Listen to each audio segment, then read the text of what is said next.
நம்ம hair oil வாங்கி use பண்ண எல்லாத்துக்கும் தெரிஞ்சிருக்கும் நம்மளோட ஹேர் ஆயில் எவ்வளோ யூஸ்ஃபுல் எவ்வளோ நல்லா இருந்ததுன்னு சொல்லிட்டு. இப்போ நம்ம செகண்ட் பேட்ச் நம்ம ரெடி பண்ண போகிறோம். நம்மளோட இன்க்ரீடியன்ஸ் இப்போ பார்த்தோம்னா நம்ம இது பார்த்தீங்கன்னா அகுரி இலை, மருதாணி, அப்புறம் செம்பருத்தி, கருவேப்பிலை, சின்ன வெங்காயம், அண்ட் தென் எலுமிச்சங்காய், அண்ட் தென் ஆலுவேரா, வெட்டிவேர், ஆவாரம்பூ, இஞ்சி, இது பொடுதலை பொடி, வெந்தயம், ரோஸ், நெல்லிக்காய், அண்ட் தென் செக்கிப்பூ. செக்கிப்பூ எதுக்குன்னா இது வந்து மாய்ஸ்சரை வந்து ஸ்கேல்ப்ல உங்களுக்கு லாக் பண்ணி கொடுக்குங்க. அப்புறம் there is one secret ingredient.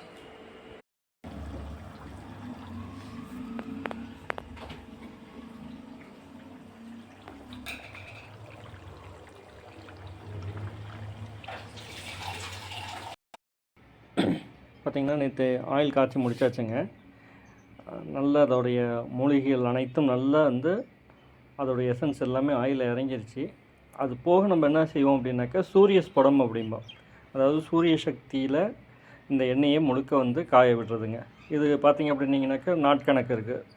3 நாள் இருக்குங்க, 4 நாள் இருக்குது, 1 வாரம் இருக்குது.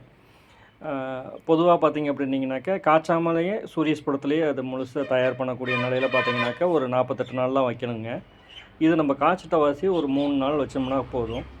இன்னையிலேருந்து எண்ணெய் வந்து சூரிய ஸ்படத்தில் இருக்குது. இது இருக்க என்ன ஆகும் அப்படின்னீங்கனாக்கா எண்ணெயோட தன்மை பார்த்திங்க அப்படின்னீங்கனாக்கா நல்ல வீரியமாகுங்க.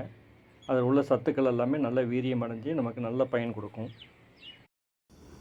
இன்றைக்கி 2வது நாள் சூரிய ஸ்படம் வந்துகிட்ருக்கு.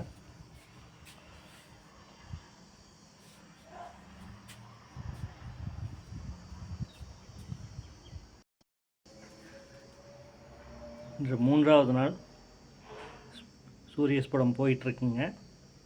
3 நாள் போதும். ஏன்னா ஏற்கனவே நம்ம காய்ச்சிட்டோம், அதனால் அது 3 நாளே போதுமானது. நாளைக்கு வந்து பேக்கிங் ஸ்டார்ட் பண்ணிடுவோம்.